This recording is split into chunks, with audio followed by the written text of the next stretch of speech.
Hello, I'm Elijah Groff.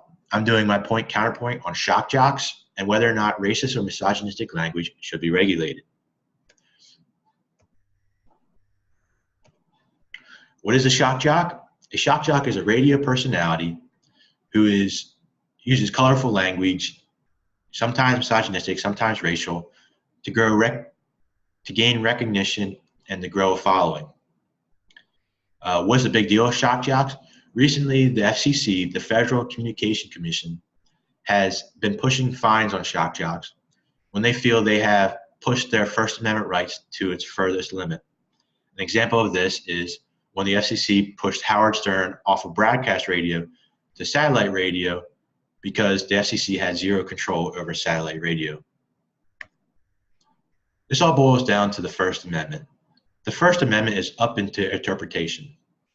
The article went over two interpretations of the First Amendment, them being the libertarian philosophy, where there should be zero regulations on the First Amendment. And then you have the other extreme, the through the victim's eyes philosophy, where everything that is hurtful to a person or group should be regulated in some way. The libertarian philosophy is very anti-Aristotle.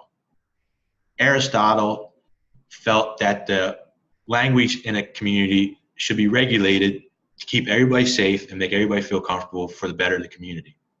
The libertarians are totally against this. They want zero regulations on what people say, and nothing should be held back. Another way of saying this is what Jon Stewart said is the government's main goal is to keep one citizen from harming the other. That's it.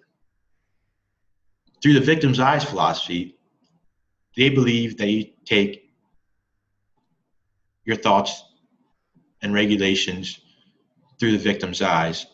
So if it hurts someone's feelings, it should be regulated and should be ousted.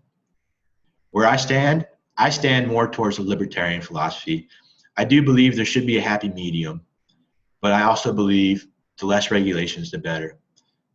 This in turn will help keep an open society, open-minded and free from restraints.